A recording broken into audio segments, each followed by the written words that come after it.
we're actually recording right now. But so I want to say thank you so much for having me in your home and letting me in here to open up your heart and your home to me, to tell me about your wonderful son Jeremiah and your legacy and your life. And I'm, as you know, I'm family, or I'm a gold. I'm getting tongue-tied.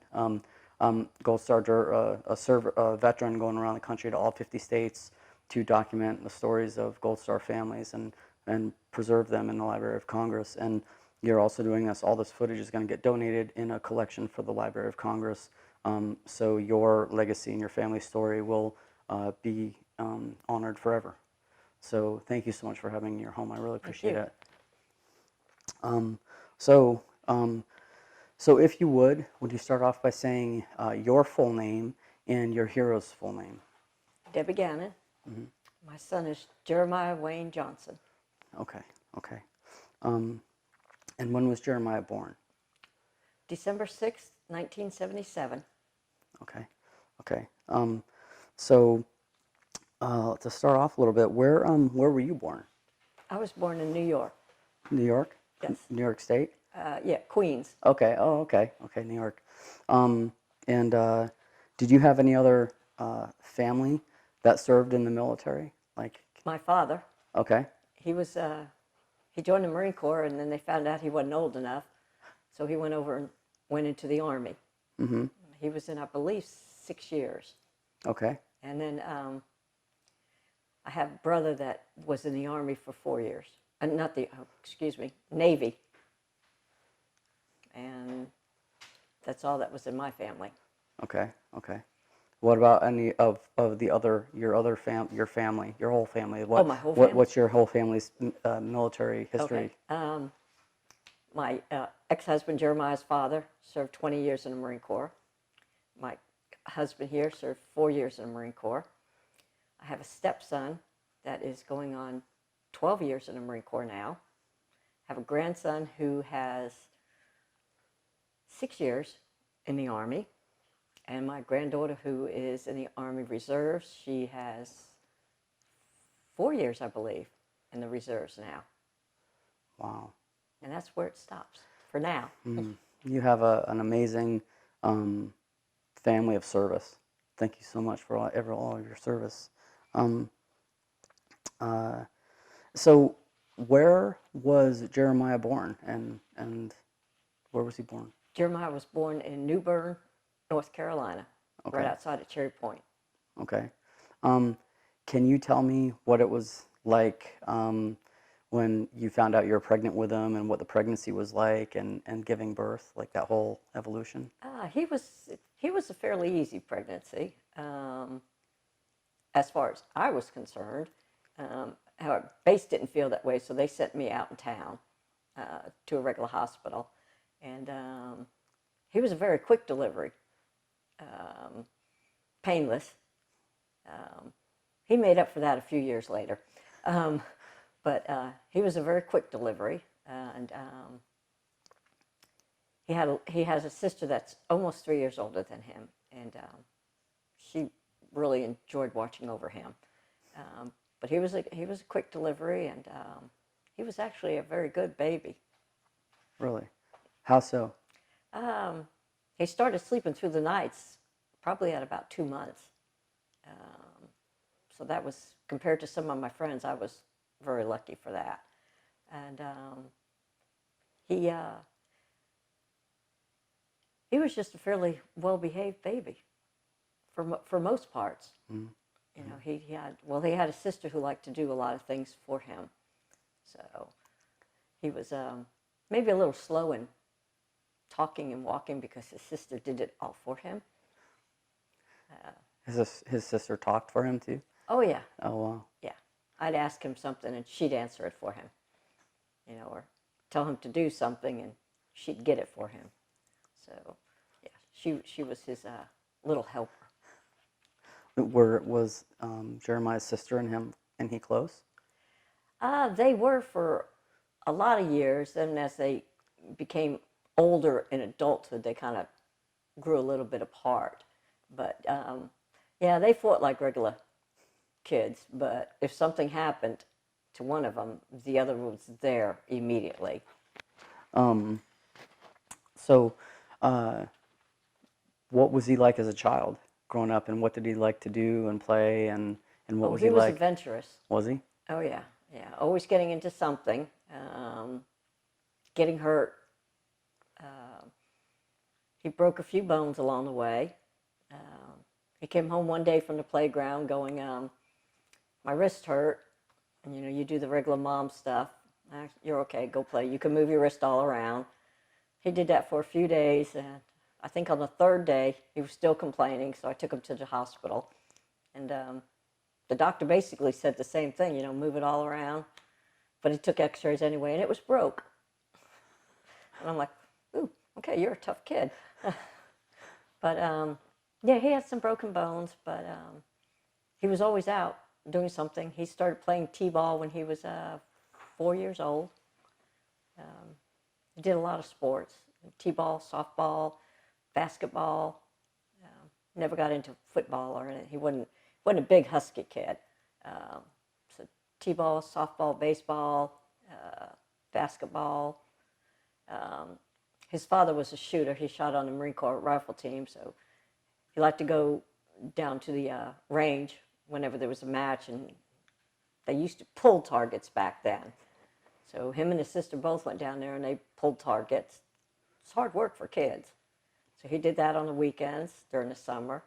And back then kids used to go out and make money. They'd go out and mow yards and stuff like that. So he would do that. And took art in school because he loved to draw. And was on the drama, not necessarily on the drama team program at school as far as acting goes, but he did the stage settings and any artwork that needed to be done for it. He was an active kid. Wow, wow. And when he was young and growing up, what did he want to be when he grew up? Like when you started to see him in his formative years, thinking about like what he might want to do. Cars interested him. Really? Cars, working on them, doing body work on them, and painting them. He was always well, he had a truck that he was always working on, and he eventually got into body work and painting them. He was a pretty good painter. And as he got a little bit older, he was trying to open up and get running his own shop for painting motorcycles. And he did quite a few of them. Matter of fact, he painted Ray's motorcycle out in the garage. And he was trying to make a go of it. And he had a good job at a body shop in West Virginia, and he was doing quite well at it. But that's what he loved to do. He painted motorcycles of his own. Probably every 6 months he changed the color of it. Really? Why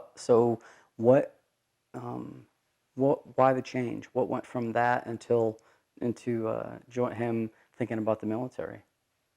I honestly don't know. I just got a phone call one day. He was 29 years old and said, "I'm going in the Army."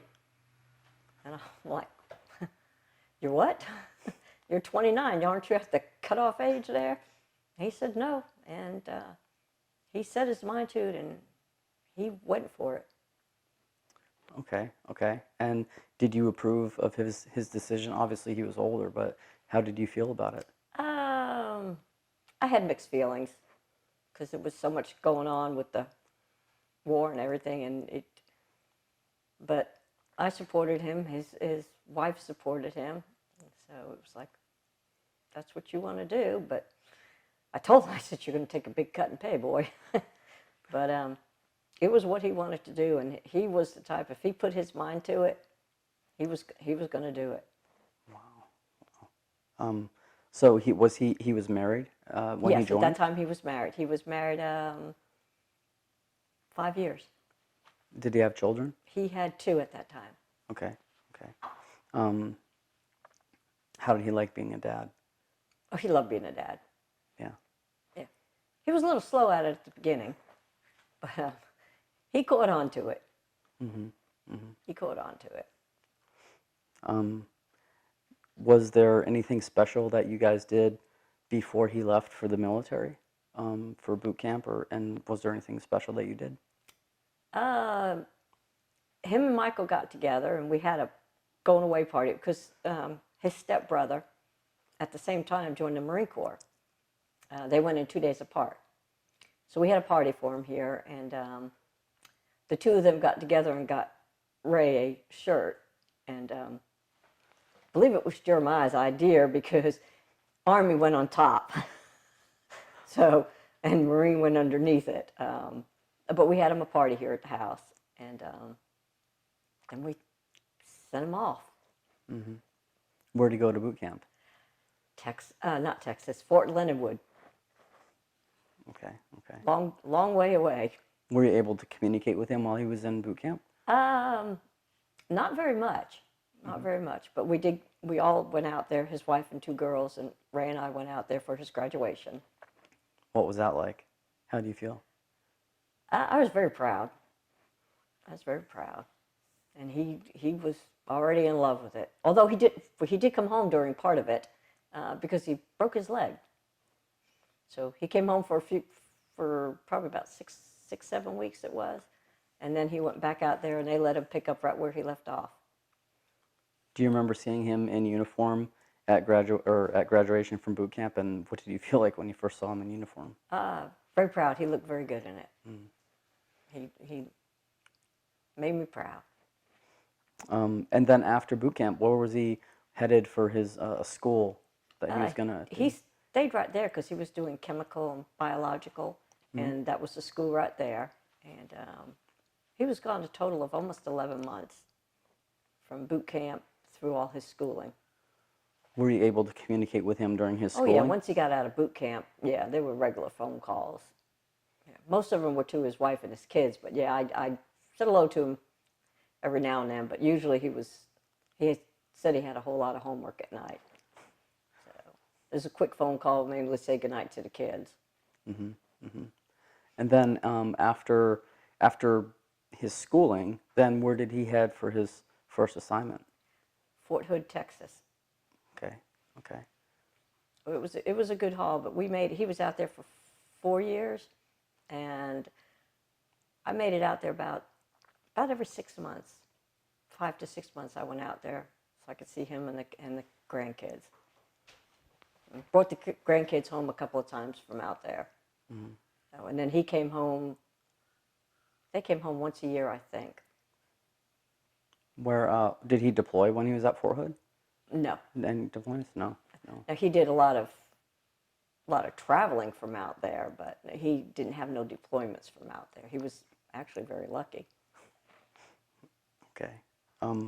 Did he enjoy it? Was he enjoying it? Oh yeah. Yeah. He loved it. Did he feel like? What were his thoughts on possibly making it a career? Oh, he already knew it was going to be a career. He said that when he went in. Because I asked him, I said, is this just something to get you some kind of new training for a different job? And he said, no, he's doing it for life. He would have probably went over 20. So after Fort Hood, where did he head? Aberdeen, Maryland. Okay. And what was he doing there? Biological, chemical, radiology. Radiological? Yes. Yeah. And he did a lot of world traveling. Okay, so out of there then for that. he deployed from there? No, well, he didn't deploy for months, but he was sent out for weeks at a time. I think the longest he was gone for that was like a month. Did he call ever from when he was on his world travels? Oh, yeah. To talk, and what were the substances of his communications? Just normal conversations. You know, man, you should see what I did today. You know, what was that? Oh, I could tell you, but then I'd have to kill you. You know, one of those conversations. But yeah, no, he was enjoying every minute of it. So how long was he at Aberdeen, Maryland?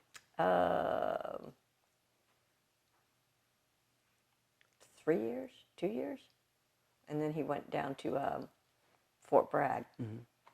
Did he do any special schools, any schooling or Oh anything? yeah, he That was was constantly going to schools, what kind of schools did he do? constantly. Uh, Airborne school, more chemical schools. How did he like airborne school, jumping out of Oh, planes? he loved it. He loved it. He couldn't wait till he got into that school. But there was, gosh, I couldn't begin to tell you how many schools he went to. He went to a bunch of them. Everywhere he went, he was always going to schools. He went to several schools when he was out in Texas, too. So then, did you ever get to visit him in Aberdeen, Maryland? Oh, yeah. Yeah. We were still living in Ohio at the time. And, oh, yeah, we made it down there all the time. How was it? How was it? It wasn't bad. They didn't, him and Crystal didn't really like the area, but he loved what he was doing there. Do you have any special stories about those times? Yeah, we did, when we went down there, we did the boardwalk, not the boardwalk, the river walk down there, and did the zoo with them. And mainly we just hung around the house, and the kids loved to play cards, especially Elisa. She loved to play cards. So we would do that, just hang around and visit with them. And then he left Aberdeen, Maryland, and then he went to Fort Bragg, North Carolina. Bragg. And where was he going to be stationed at Fort Bragg? They actually bought a house out in town, so they lived out in town, and that's when his deployment started. Okay. He was on a 6-month rotation there. Okay. And how many total deployments had he made there? Do you know? 3. Okay. Okay. So do you know where was his first deployment to? It was the Africa, Germany deployment. He was stationed out of Germany, but he was the backup teams for Africa. And he went to Africa when they needed, when something, I guess, big was going down. And he would go over there and be the backup team. He saw a whole lot of castles while he was in Germany. So do you remember, did you communicate with him on any of those deployments? Oh, yeah. And then what was the substance of the communications, and how did he feel about what he was doing and stuff? When he was in Germany, he wished he was in Africa more.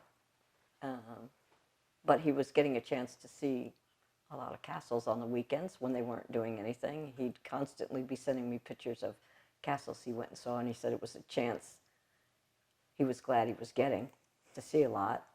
He said at one point he wished he had a chance to get stationed over there because the kids would love it. Trained a lot. He said we train a lot during the week. A lot of missions that they would do over in Africa. He said he didn't get over there enough like he would like. He would call me before he was going to Africa. He'd go, up, got to go to work now. That's about all he would say. And I would say, well, you need to call me when you're done working. And he'd give me a call or send me, we did it through private message on Facebook, and he'd send me something back. I'm back. So I know that he was safe again. And that was so that was that first deployment. And did he ever share any pressures with you? Were there any pressures that he was feeling on that deployment, the first deployment? Yeah. No, not really. Okay. Okay. And so, do you remember when he came back from that deployment? Was there a homecoming or anything? Well, yeah. I gave him his first weekend at home alone. Didn't want to, but I did. And then we went up there the next weekend, and I know we went out to dinner, and we went down to Baltimore somewhere and did something. Yeah, but I didn't want to jump in too long because he'd been gone, and he only had 6 months home, and he was gone again. So, you want to be there, but you don't want to be there. Yeah. Because the kids want their time with their dad. Yeah. So it was a 6 and 6 rotation. Oh, wow, okay. And then so he was going to deploy again. So what was the where was he going to deploy to the second time? It was back to Africa again. Back to Africa again. Okay. Okay. And was there any, do you remember a get together or anything? Or as a family, did you guys do anything before that second deployment? Yeah, well, I missed something somewhere because that last deployment was the one that he didn't make it home from. Yeah, but they came down here on that deployment. They came down here, and we spent the weekend on the boat, out on lake, skiing and tubing and just playing around. Come home and have a cookout and mess around in the pool and stuff. You know, he'd stand out on the front of the boat while we're moving along like that Titanic thing, and his hat blew off, and we're riding along in the boat, and he dives right underneath the boat, trying to save his hat. I'm like, that's smart, Jeremiah. And I was teasing him, going, you need to break your leg so you don't have to go. But yeah, they enjoyed coming down playing in the boat out on the lake. That's wonderful. So,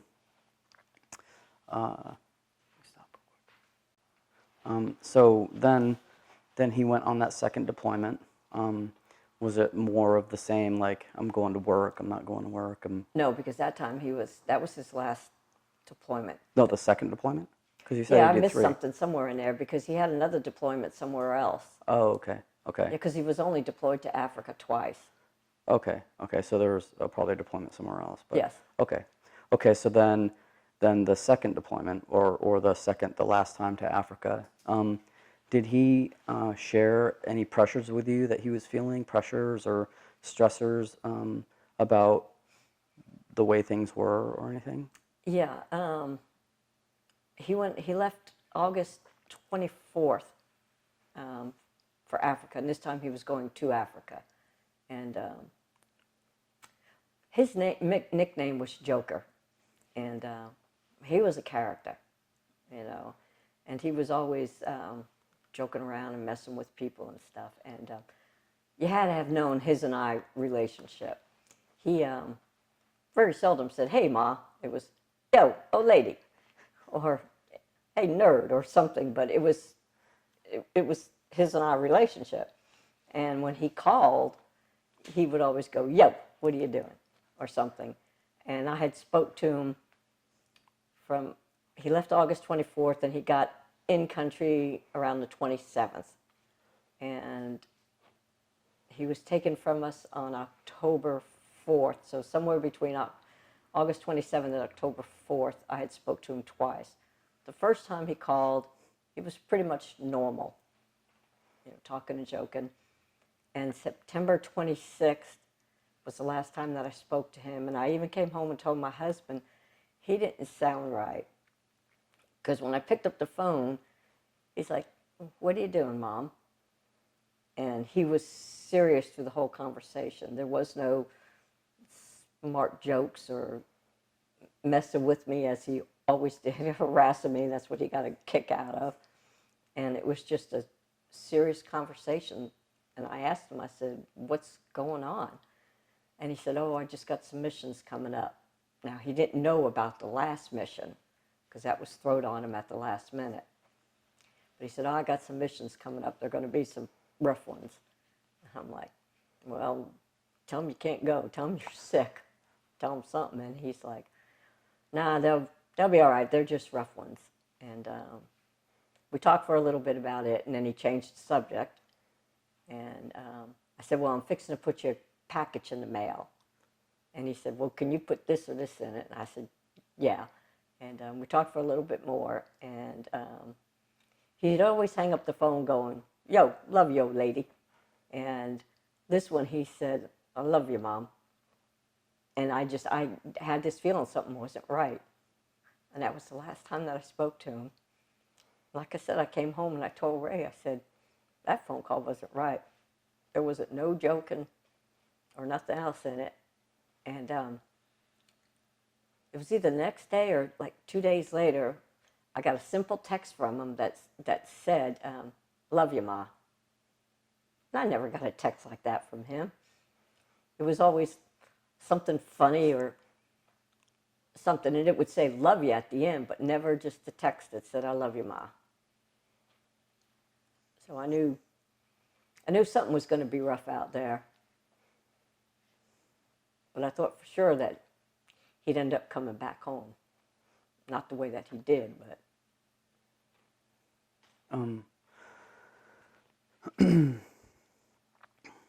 So then after that,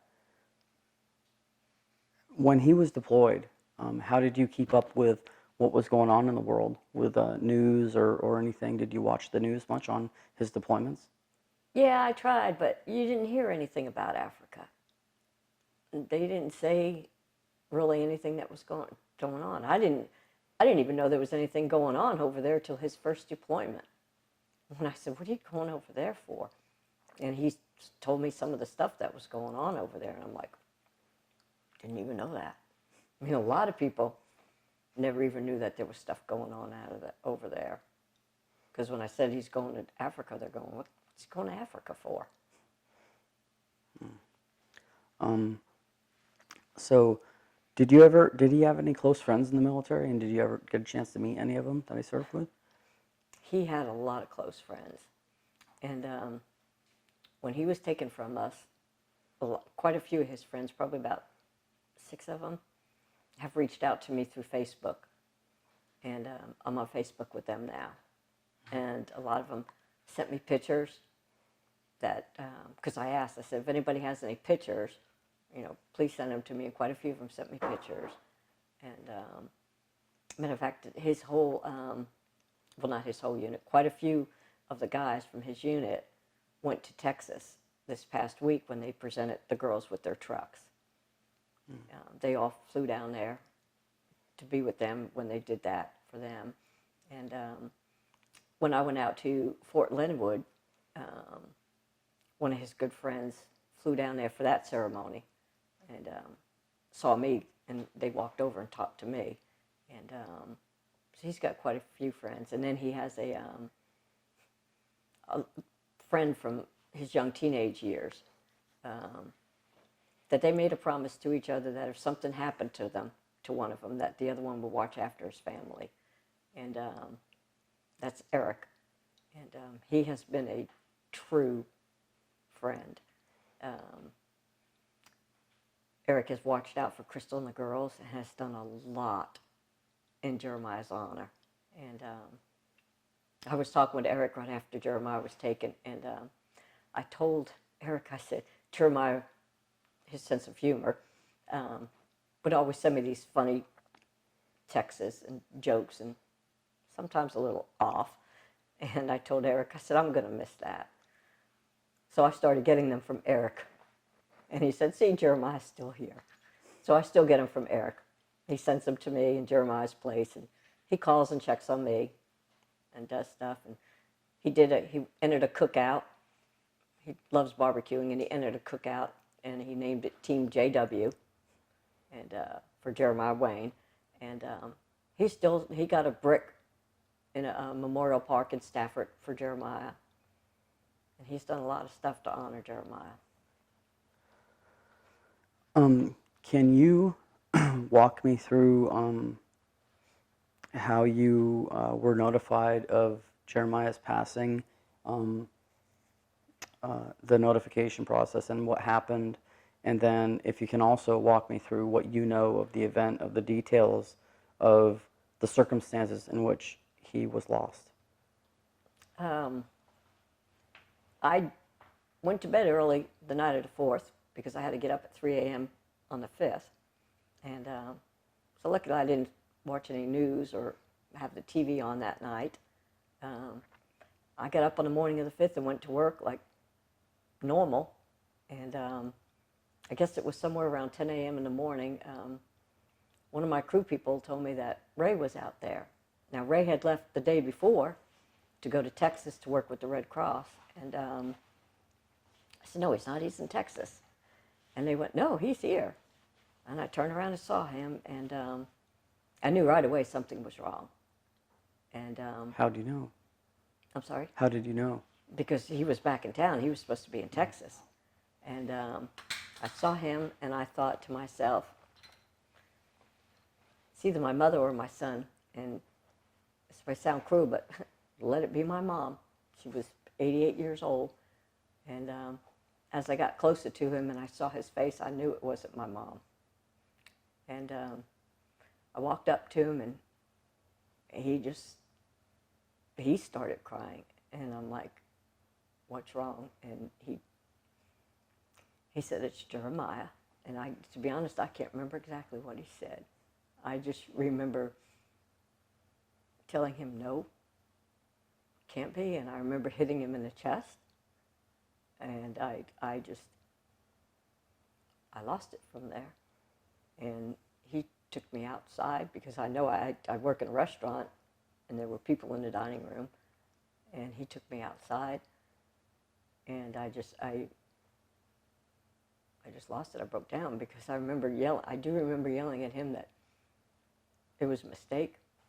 It wasn't my boy. He was too good.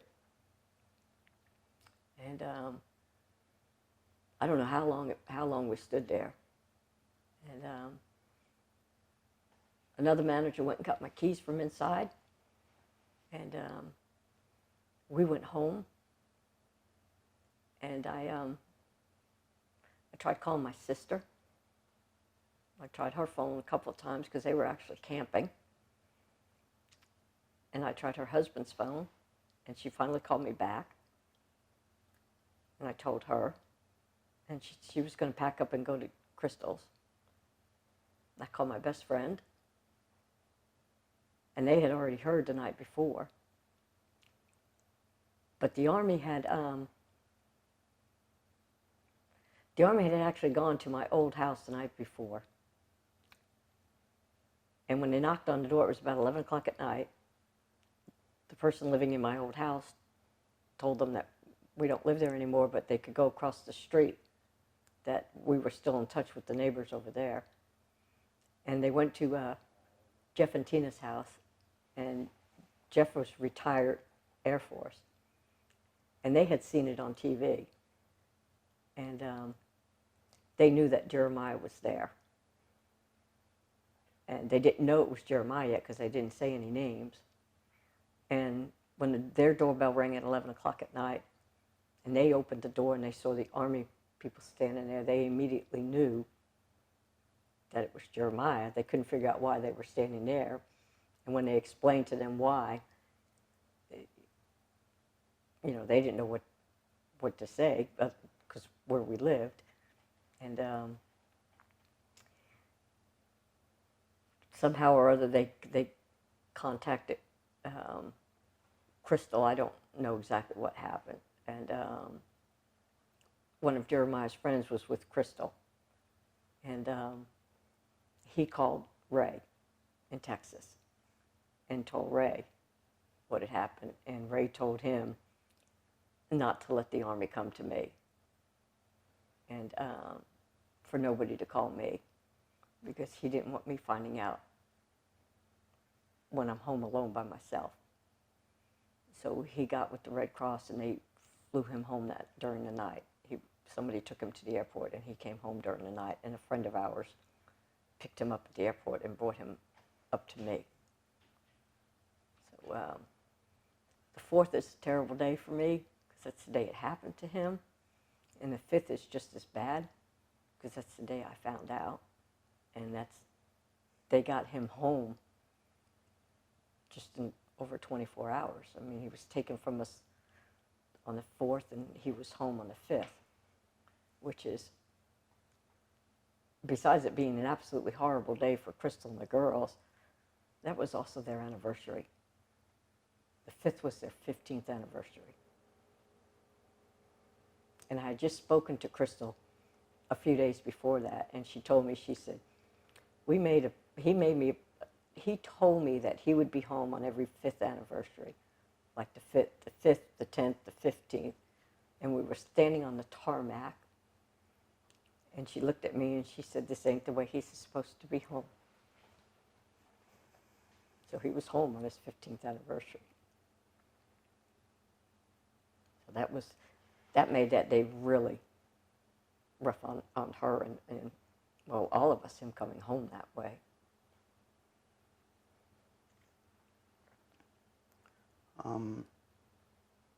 Do you know the circumstances surrounding his loss? I saw the video. He had a head cam on. I probably saw one of the shorter versions of it. But they went on a mission that they were sent out on. They were on their way back from 2 other ones, and I believe this is the 3rd one they were sent out on. They had been up for approximately 36 hours or so. They were told to go on this 3rd mission, capture or kill mission. We've been told that the captain told them that they weren't prepared to go. They were tired. If anything happened, they didn't have enough firepower on them. They didn't have enough of their own people with them. They wanted to go back to base and get more supplies. They were only, I think, like 20 miles from their outpost.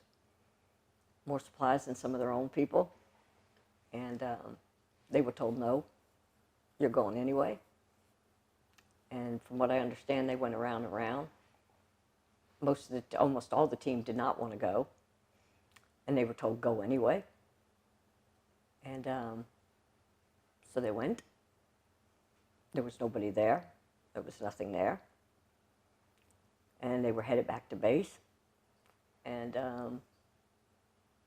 from what I've heard, one of the Nigerian soldiers is the one that wanted to stop at Tongo Tongo. So they all stopped. They wanted to stop for breakfast and water. Now that's where they were only 20 miles from their own post. They had breakfast, and Jeremiah and another one of the team members noticed that there were no women and children around, and we're trying to get out of there. We need to go, we need to go. And the chief of the village kept him hanging around, and when they went to leave, they just got right out of the village is when they came under fire. And when they realized that they couldn't take them all on, because from what I understand, it was over 100 of them, and they decided to retreat, that Jeremiah, Dustin, and Brian were left. And Jeremiah had a head cam on, so I saw a good bit of it. I saw enough of it that I saw that Brian went down. Jeremiah covered Dustin while he checked on Brian. Brian was lucky enough that he was taken immediately. There was no suffering for him. Jeremiah and Dustin were moving out. I don't know why they didn't get in their truck and run,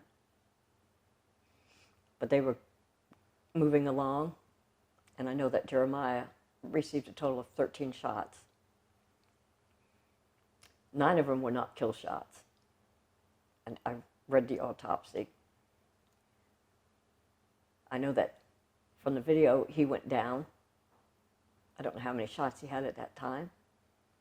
He went down, he got back up.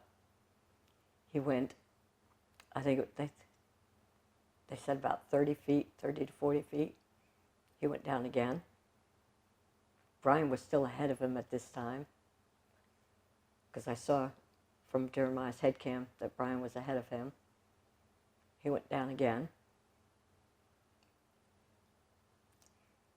And that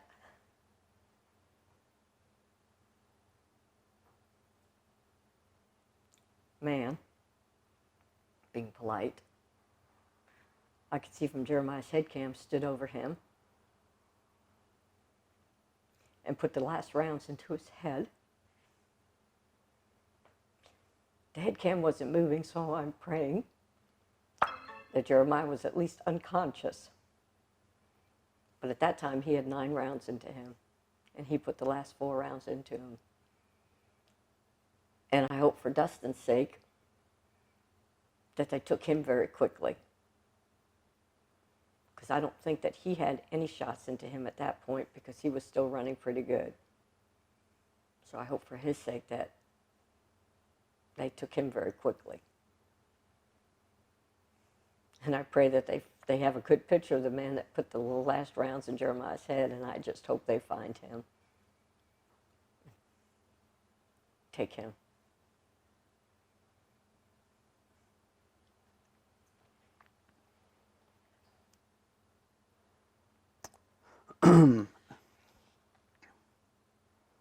Did you have a funeral service, a memorial for him, and were you able to be present for the return of his body? And what was that experience like? I was there. They did the best they could. The Army did do good on getting me there. Unfortunately, Ray was not able to be with me because we had already left the house, headed to Fayetteville, when they contacted me and said that he's going to be 7 o'clock in Dover. And I told him, I said, you can't release his body unless I'm there. So they said they got me on a flight out of Charlotte. So he dropped me off at Charlotte, and I flew to Philadelphia. And the Army picked me up in Philadelphia and drove me to Dover. So I was there when I was there so we could receive him at Dover. I didn't like that we couldn't even go to the casket for a minute. They took him straight off the plane and onto a van, and they left. We all wanted a minute or so with him, and they didn't let us do that. And then we went, they put us, Crystal and the girls and I, back on a military hop and took us back to Bragg. And then that was on the 5th. And they didn't release his body for services till the 16th. And we had his services on the 17th. Where was the funeral? In Fayetteville. We had his services in Fayetteville. And where is he resting? Crystal had him cremated. And she has all his ashes. I would like enough of his ashes to put into a locket, but that's not going to happen. She won't give me any. And I would like for her to put at least enough ashes so that he could be in a national cemetery, Arlington, or some national cemetery, because he deserves the honors of being in a national cemetery. But that's not going to happen either. She has all his ashes at her house.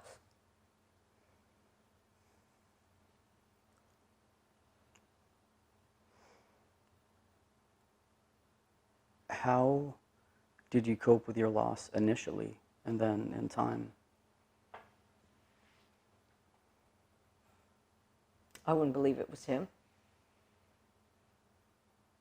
They gave me no proof. I went in to his casket while they were getting 2 or 3 of his close friends were putting his uniform, laying it out on him. And of course he was completely wrapped. So I wasn't really able to see that it was my boy. And it just took me a long time to really accept the fact that it was him. Along with the autopsy report, we got the pictures. And Ray was real picky about letting me see what pictures. He showed me pictures. He had a lot of tattoos. And he picked some pictures out that had tattoos, so I could recognize the tattoos. But it still took me a long time to accept the fact that he's really gone. And there's still a part of me that won't completely accept it. I still wait for a phone call saying there's a mistake.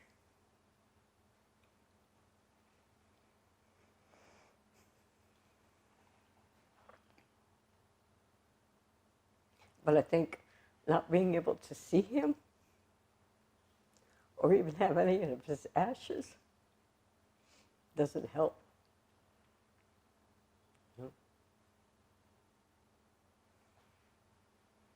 And then his unit had a memorial service on the 7th of November for all 4 boys. And then there's been so many, especially in the first year and a half, of people that were held things honoring him and other fallen soldiers in the last year. And we have tried to attend every single one of them. Because if they're honoring my boy, I'm going.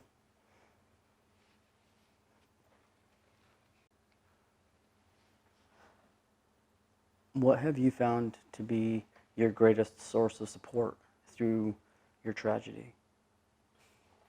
Ray?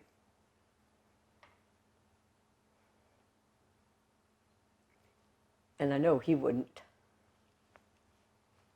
want me to go on the way that I've been for a while. But it's hard not to.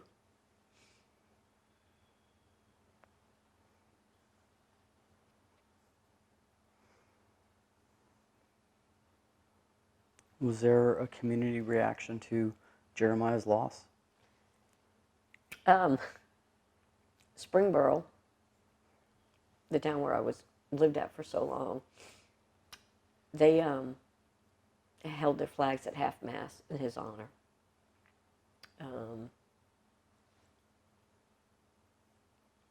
And we received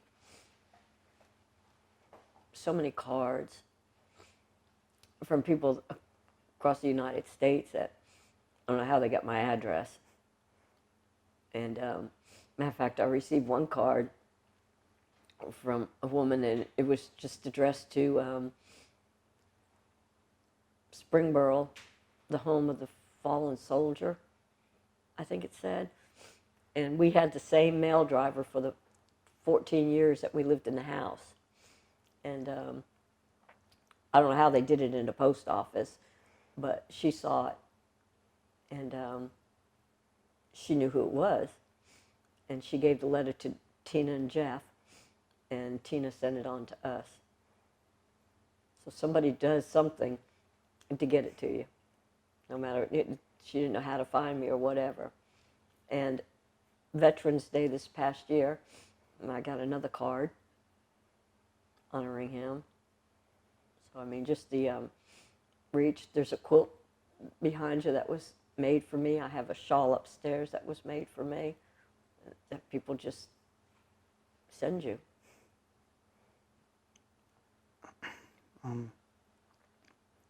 How do you mark any anniversaries or birthdays or anniversaries, anything pertaining to Jeremiah? He was taken in October. In December 6th, on his birthday, his sisters and my granddaughters came down, and we let off 40. He would have been 40 years old. He was 2 months and 2 days from his 40th birthday. We took 40 balloons out to the lake because he loved going to the lake. And we took 40 balloons out to the lake and let 40 balloons off out there. And we had a birthday cake. A woman that I worked with does birthday cakes, so she made a birthday cake, sheet cake, and had tanks and army men on it and stuff for him. And we had a cookout for him. And then on the first anniversary of him taken from us, we went up and spent it with his wife and my granddaughters. And unfortunately, that was the last time that we saw them too. So we haven't seen them since October 5th of this past year. Memorial Day just passed. How did you honor Memorial Day? I actually did it the weekend before. We went up to Fort Bragg, and they had his boots out, all the boots of the fallen. Put some flowers out at his boot, and then we went over to his stone. They have a big stone over there, the walkway, and we went over to the stone because they had the boots out that weekend, not Memorial Day weekend. So we did it that weekend. And Memorial Day weekend was hard. I worked. I tried to keep busy.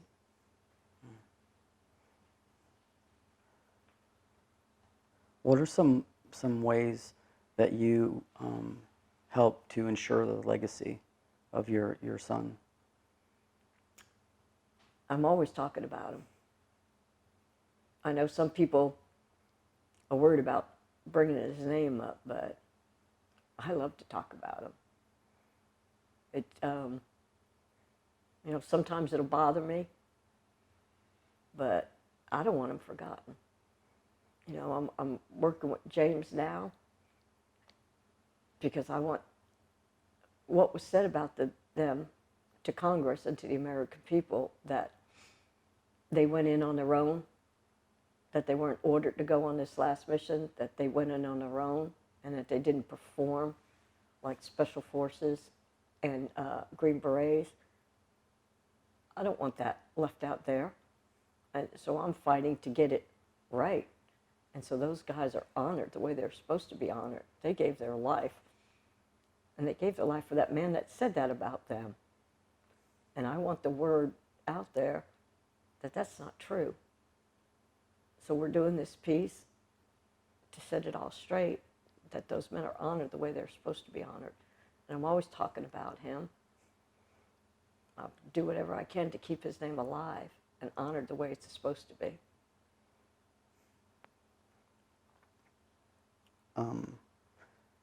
What would you like the world to know about your son, Jeremiah?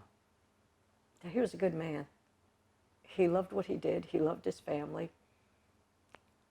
And he lost his life trying to do good. He was out there fighting for your freedom, for my freedom, for everybody's freedom. And he was a hero. And he needs to be known for that. What message would you like to send to future generations that might see this video through the Library of Congress?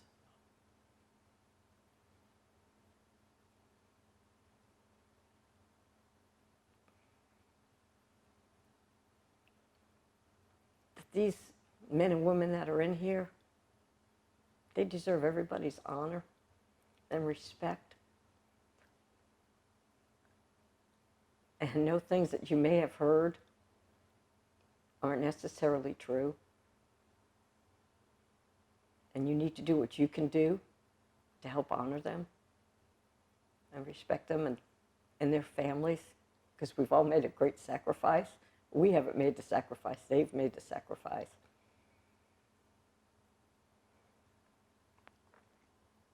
Has there been any controversy surrounding the mission in which your son and the others were lost? Oh, yeah. They're saying that they went in on their own, they didn't have orders, and that they didn't perform up to the standards of Green Berets and Special Forces. And have you received any kind of investigative, investigation, a closed-out investigation from the uniformed services? Not yet. That is supposed to be coming up this coming Wednesday. We've received one, and we were handed lies. And when we asked questions, they didn't answer them. They beat around the bush. They didn't answer question one. And that was 6-7 months after we lost them. And it's been over a year now, waiting on this second one for the retracted one. Is there anything that we haven't shared in this interview that you'd like to speak about? Just that he is so loved and so missed. Thank you so much for having me in your home to do this interview. I really, really appreciate you and your time and sharing your loved one's legacy with me and your legacy that will be forever preserved in the Library of Congress. I really appreciate your time. Thank you. Thank you.